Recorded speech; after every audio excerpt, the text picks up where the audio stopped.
Welcome to this Chamber Low Carbon Live Lunch and Learn event. I'm Stephen Sykes and I manage the Chamber Low Carbon programme and your host for today's session. Just a few housekeeping items before we start. All participants are on mute, so if you've got any questions, please use the Q&A facility at the bottom of your screen, and my colleagues and I will be monitoring to capture your questions. There is also a chat function to say hello to the room and where you're from, if you so wish. Today's session has been recorded and will be available to watch again on the Chamber Low Carbon YouTube channel. For those unfamiliar with the programme, Chamber Low Carbon is brought to you by East Lancashire Chamber of Commerce in partnership with North and Western Lancashire Chamber of Commerce, Business-Wise Solutions and Boost, supporting businesses across Lancashire to go green, save money and reduce their carbon footprint. Part funded by the European Union, European Regional Development Fund, this £6 million programme provides a suite of free services to help businesses improve energy and environmental efficiencies, introduce on-site renewable energy generation, and by doing so, save money. The programme also helps Lancashire businesses that are developing new low-carbon technologies to bring their products to market, facilitate them being manufactured in Lancashire, and help them to find demonstrator sites within Lancashire. Today's live Lunch and Learn is brought to you by James Napier, founder of CBN Expert, and looks at net zero, what it means, and why it's important to SMEs as it is to larger companies. Chambers of Commerce also take the race to net zero seriously too. The International Chambers of Commerce launched the Chambers for Climate Coalition at the 11th World Chambers Congress in June 2019. It now has over 2,000 signatories, comprising of Chambers of Commerce and affiliated organisations, of which we are one. Look up Chambers for Climate or contact the Chamber Low Carbon team for more information. But back to today's programme and to James. James has been involved in the energy and sustainability sector for more than 10 years. During this time, he has delivered programmes focused on energy efficiency, emissions reduction, and new systems for both public and private sectors. He founded CBN Expert earlier this year as a community dedicated to supporting SMEs, allowing them to fully participate in the drive to lower carbon emissions and to ensure that they are able to maintain strong commercial offerings in a low carbon future. So without further ado, I'd like to welcome James and invite him to take the screen. Thanks very much, Stephen. Thank you very much for the opportunity to present this Lunch and Learn, and thanks very much to everyone for giving your time on what I think is one of the only few sunny days we're going to have for a little while, so that's very much appreciated. Net zero is something that is increasingly part of the conversation around carbon emissions and climate change. We see all the time more and more companies making declarations to go to carbon net zero, some by 2030, such as Sky and Apple, others to a target around about 2050. So one of the things that we thought it would be worthwhile was to kind of inform really about what's driving that net zero, what it actually means in practice. And even though what we're seeing a lot of is large companies making those declarations, why it's increasingly as important to smaller companies as it is to larger companies. So the first thing I wanted to touch on really was where does net zero come from?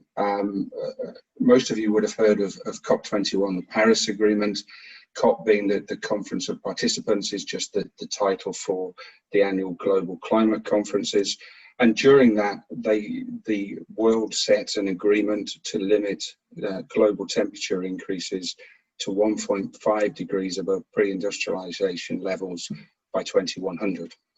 And to meet that target, that essentially means the world needs to be net zero by 2050. It's a milestone agreement, the Paris Agreement, because it's the first global climate agreement that China has stayed in when the USA has withdrawn, and the table there shows you that every country very quickly, this goes back to May 2017, either ratified or signed up to the agreement. The only three countries that currently aren't in COP21 are the United States, which was taken out by President Trump, Nicaragua and Syria. And when people sign up and ratify, each of the countries has to submit its own nationally defined contributions or commitments or NDCs to the United Nations. And these are the steps and measures that each country will take to reach the science-based targets of a net zero world by 2050. And as an example, the UK in June last year passed a legally binding commitment for the whole of the UK to be net zero by 2050. France did something similar, and the EU economic bloc is looking to do the same this year. So in terms of the timeline, it started off by the Paris Agreement, the 5-year, although it will be 6 because of coronavirus, the 5-year planning and implementation cycle for the Paris Agreement finishes at COP26, which is now in November next year.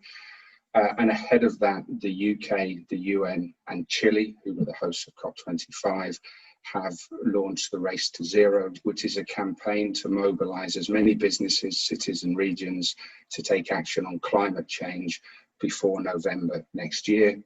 And then we have the science-based targets, and the science-based targets are very much around an interim target where a 50% reduction in emissions from 1990 levels is required by 2030, and then for a full net zero by 2050.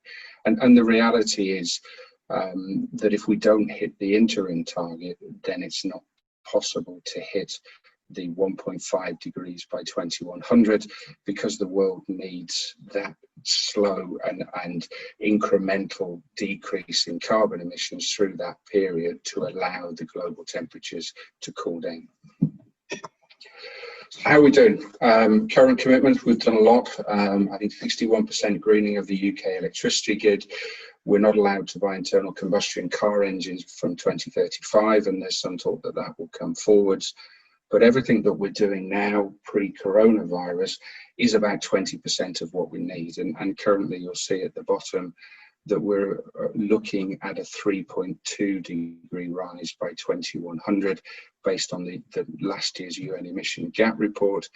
And what we need to do is to see a 7.6% year-on-year reduction in greenhouse gas emissions between now and 2030 to stay in the target. And that, again, without the implications of lockdown, is a 5-fold increase from where we are last year.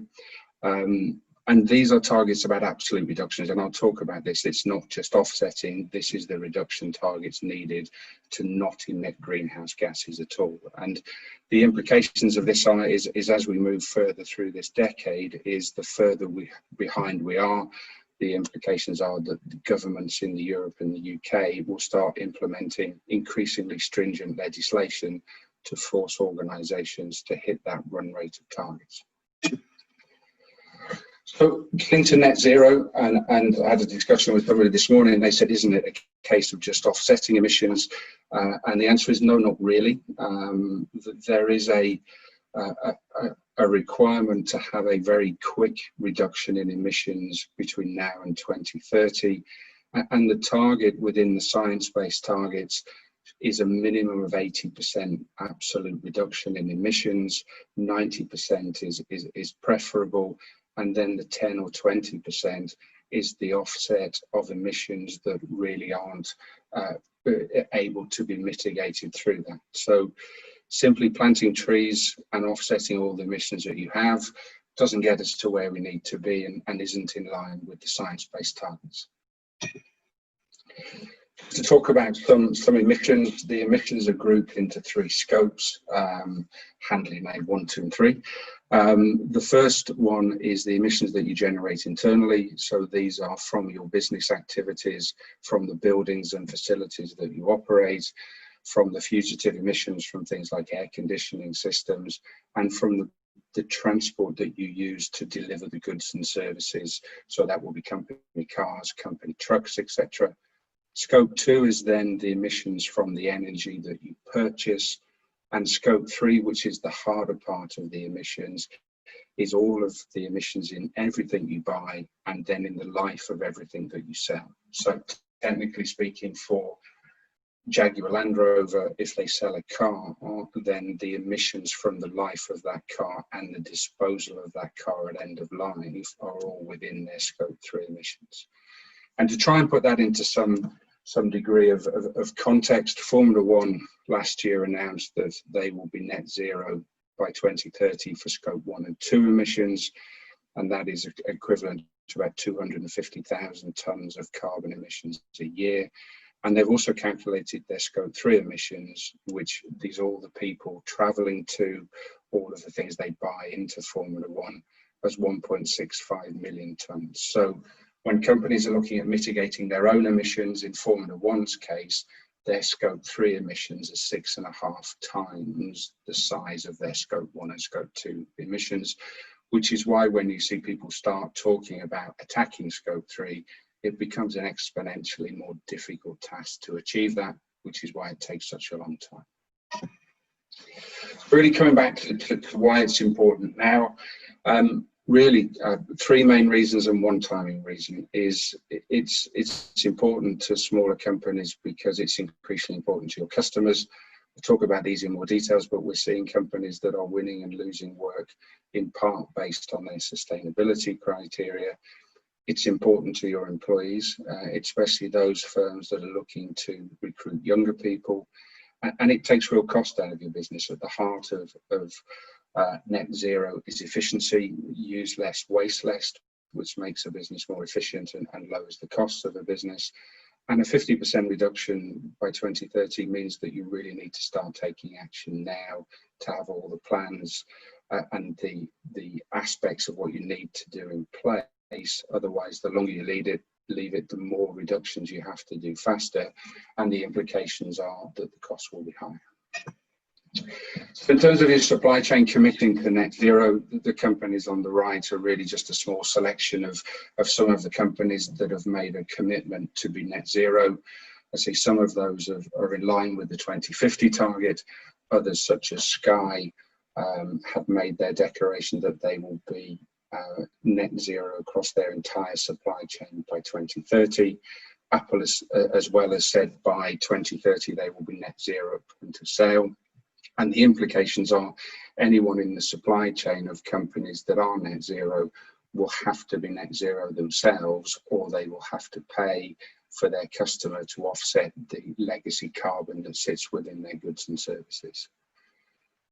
So what we're seeing is even if these companies aren't your direct customers, if you sit within the supply chain of these customers, then you end up, this flows down and you end up having to make the same commitments to stay in there. And we've had companies from a brewery that supplies one of the big supermarkets who now has to submit their carbon reduction numbers and their plans to reduce carbon when they're submitting their pricing, through to a law firm who lost a client because they didn't think the sustainability section applied to them. They left it blank, didn't meet the hurdle rate. They lost an existing client and can't bid for that client work back in 4 years. So from manufacturing right the way through to professional services, we're seeing companies that are increasingly starting to demand commitment to and the start of some progress against the reduction in carbon emissions. It's also important to employees. One of the things is that 85% of people in a survey feel unengaged at work, and having a social purpose, a wider thing to commit, is a great way to engender team spirit. And especially for younger people, Gen Z, the younger workforce are predicted to be about a quarter of the workforce this year. And 94% of Gen Z see sustainability and a company's commitment to that as an important issue when they're deciding which organisation they want to go and work for. And then on the flip side, the 25%, a quarter of employers, see sustainability as a critical part of employee recruitment and retention. So the ability to sell, the ability to attract and retain talent are all being impacted by an organisation's commitment and progress in reducing carbon emissions. The other part is it reduces costs in your business in two ways. One is cost reduction. So as I said, consume less, waste less. A lot of reducing emissions is identifying waste in your organisation and eliminating that. finding low carbon alternatives, and in most cases now, the premium for buying low carbon products and services is either zero or very small. And if combined with a lack of waste, it's often possible to switch to low carbon alternatives and make a saving. And in the future, cost avoidance. COP26 in November next year, as I said, is the end of the 5-year cycle of COP21. And the expectation is that it will confirm carbon pricing. And carbon pricing is essentially where every organization will have to pay for the carbon that it emits, either via increasing level of carbon taxes or by an increasing price to offset carbon. So to get to carbon net zero, if you have more carbon emissions, you will see that you have to pay more and more per ton to offset that. And in the next 5 years, the carbon price is predicted to increase by 70%. And that trend is predicted to go higher. There are some that would say by 2030, the cost of a ton of carbon will be effectively more than €100 per ton. And then just another example on this is one of the law firms that we work with.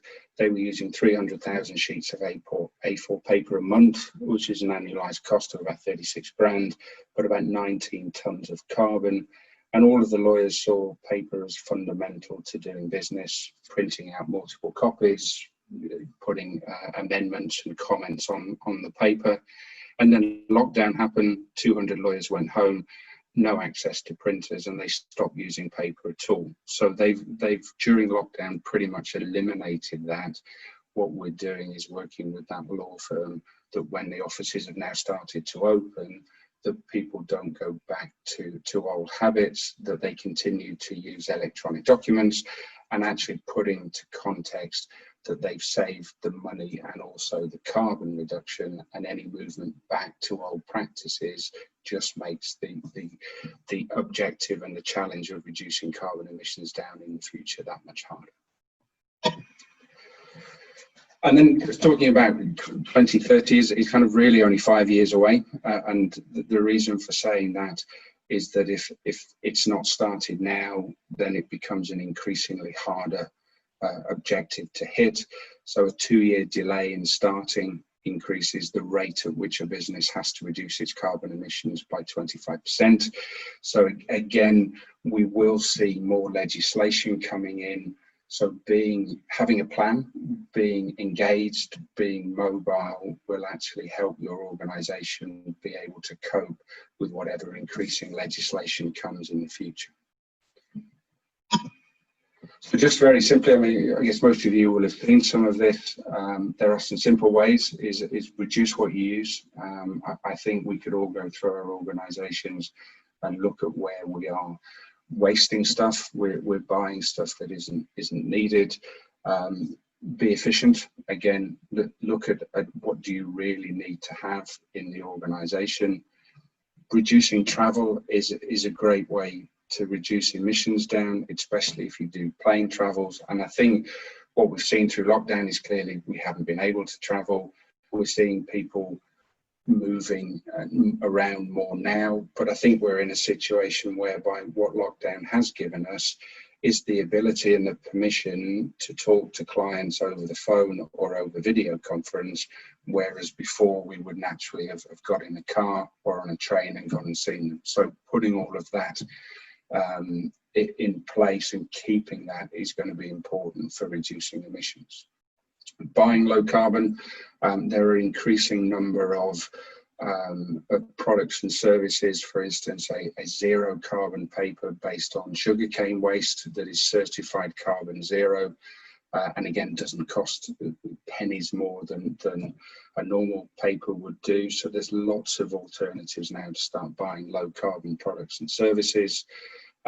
Green energy, there's lots of companies that we talk to that haven't yet switched to certified green energy sources, and now I think virtually every energy supplier has a price point that is exactly the same for green as it is for brown energy. So switching to green energy is a great way for you to lower your carbon footprint, but also the consideration about self-generation. So solar panels, the increasing availability and use of batteries, for instance, small-scale wind power are all good ways to do that.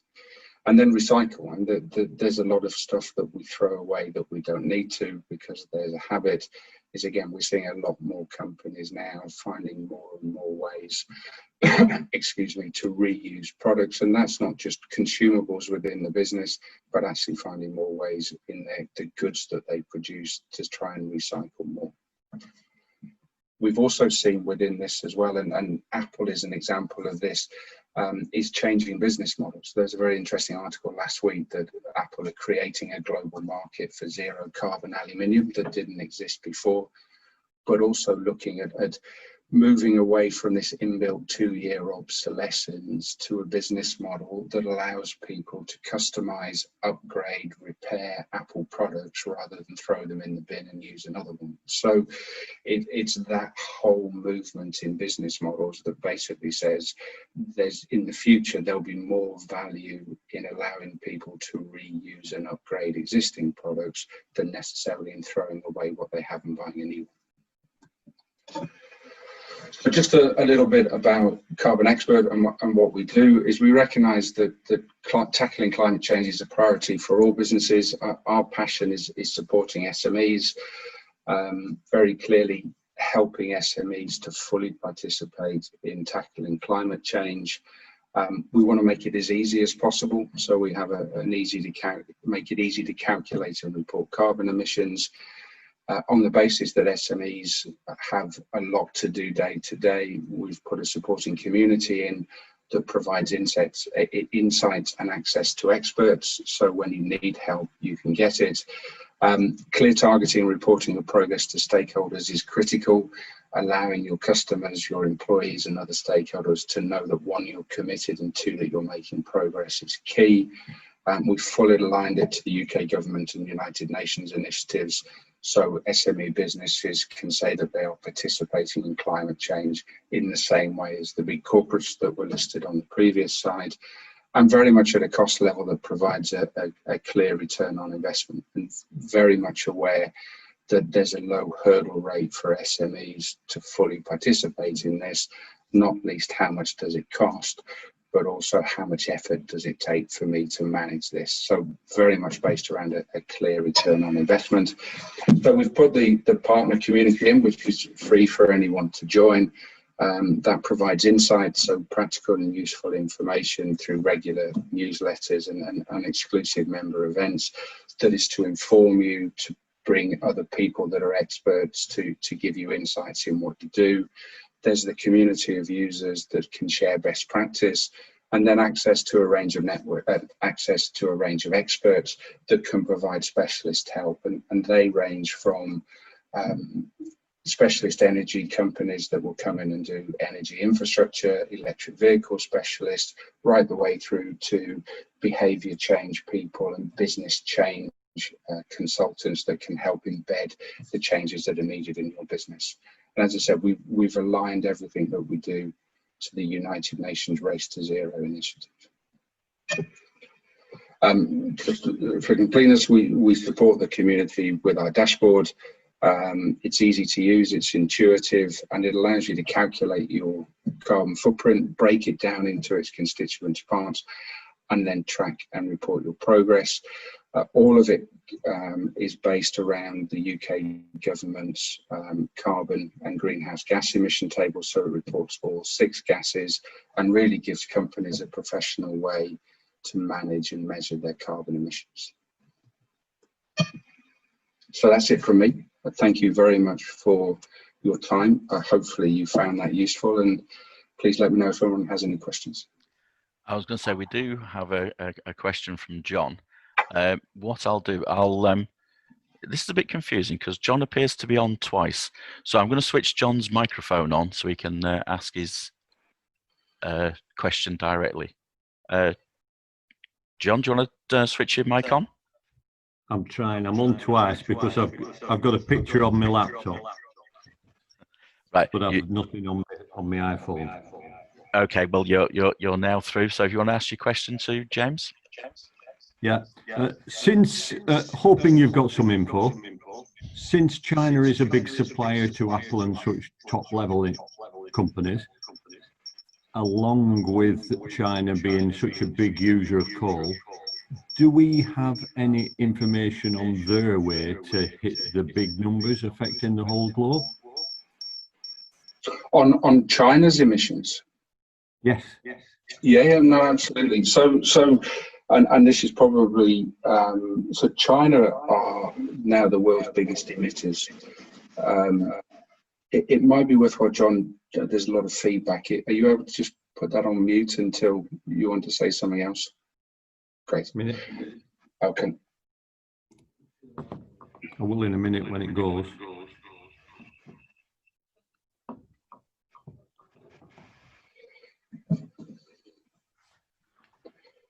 So with the specifics of Apple, Apple have said that all of the manufacturers supplying them, which includes Foxconn, which is their main manufacturer in China, will have to produce all of their products by renewable energy by 2030. For instance, BMW have signed agreements with all of the manufacturers of batteries for their electric cars that all of their batteries will be made using renewable energy as well. So China is now the biggest producer of solar energy in the world. They're the biggest consumer of solar panels in the world. Clearly they're a massive economy. They have cancelled about 100,000 megawatts of coal-fired power stations and are actively moving away. They're making an interim step to move to imported LNG. So after Japan, China is the second largest importer of LNG. They will become the first very quickly. So yeah, there's still a massive reliance on China on coal. To the best of my knowledge, they are building some new coal plants, but have made a massive transition away from what was going to be massive amounts of new coal to gas, which is about 50% of the carbon emissions of coal, and then really onto renewables as well. So it's a massive economy to turn around, but they certainly seem to be making as much of a contribution at this stage as they can. Hopefully, John, that answers your question.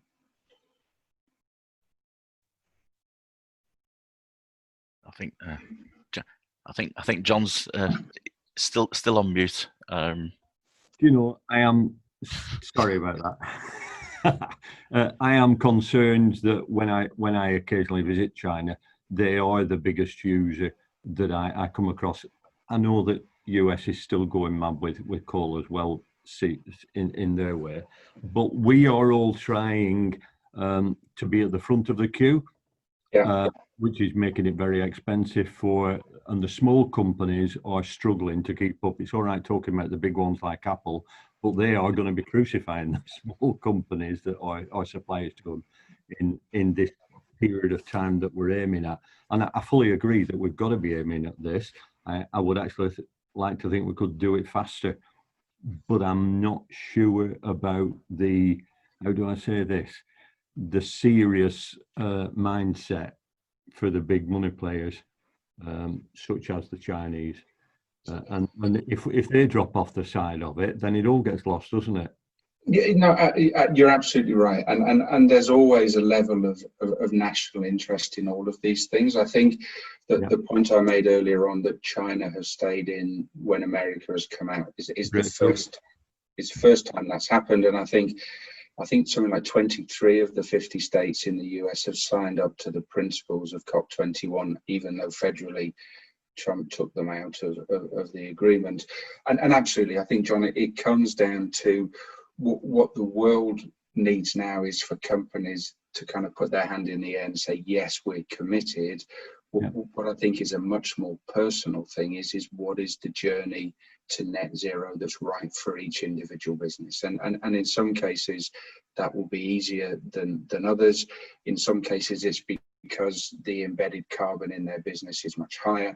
In some cases, it's because I don't think any businesses not many will actually say, I'm willing to make myself commercially uncompetitive for the sake of reducing carbon emissions. And there was an example that an independent coffee shop in Bristol, I think, said they weren't going to issue single-use cups as a matter of moral principle, and their sales fell by 35% overnight.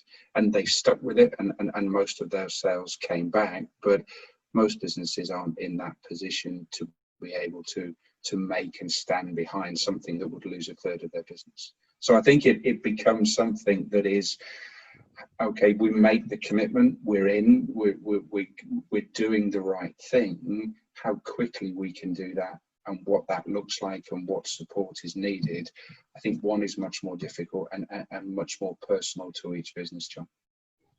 All right, yeah.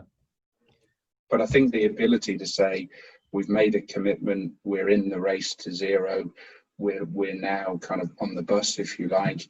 I think that's the important thing that people are looking for now. I don't see in the supply chain that they're looking for huge reductions in carbon emissions, just for organizations to be able to clearly demonstrate that they've made a commitment and are working to reduce them.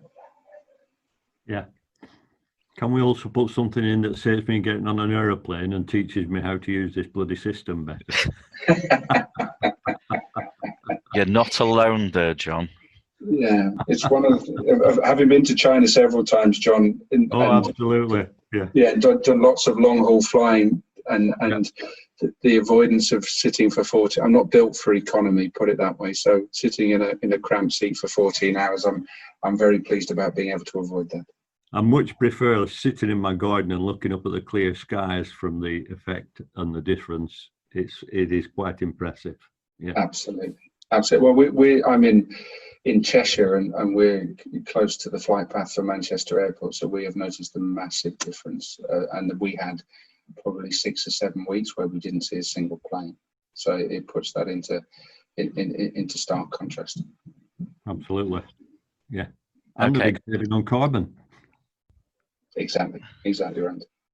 Okay, I can't see any more questions at the moment, but I have noticed a number of organisations are coming forward and stepping up and are making the commitment to go net zero.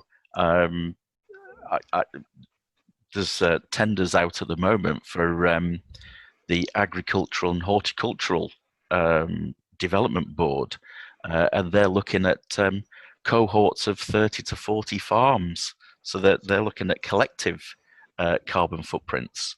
And I have noticed with some of the other companies, the larger ones, that they've gone for the carbon disclosure projects. They're also getting their supply chains involved.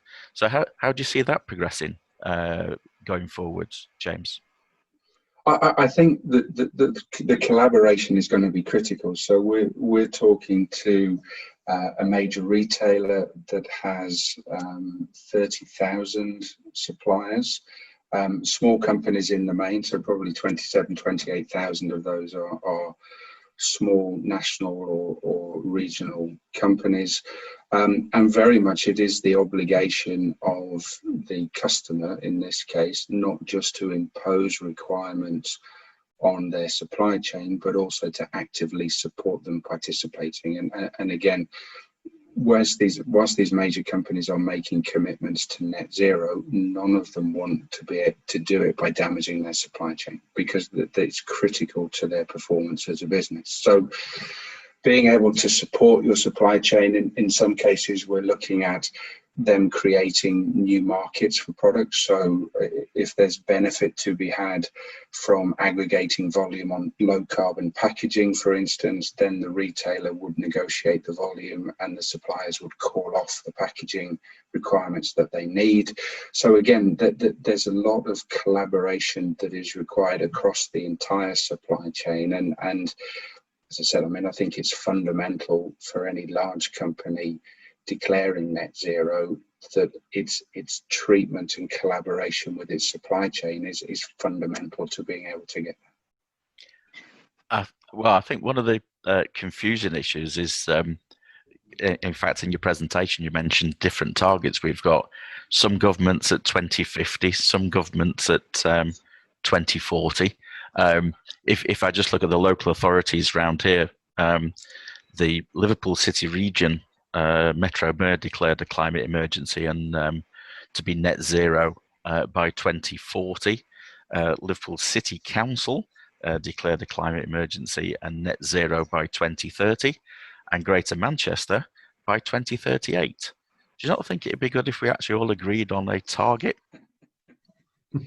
Yeah, no, absolutely. And I think a lot of it is people trying to demonstrate that they're doing things faster than expected. So hopefully the slide that I put in at the start, there are two targets that are enshrined in COP21, the interim target of 2030 and the net zero target of 2050. And I think all of the others, so Sky going net zero by 2030 is essentially them overachieving by 20 years. So I agree, Stephen.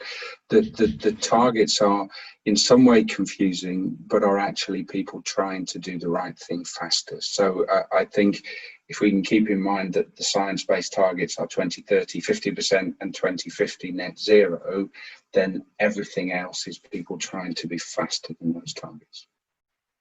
And that's an ambition to actually support that, to go faster is better. Exactly. I don't see any more questions at the moment. So if we could move on to the last slide. So if there is no further questions, and none have appeared, I would like to thank James for his time, expertise and insights today, and also to thank you for your attendance. We hope you found it of interest and it has given you some food for thought. We're taking a break from our normal 2 weekly live lunch and learn broadcasts through August, but we'll be back afresh in September with a new series. So if you've got any ideas or suggestions for topics, they'd be really welcome.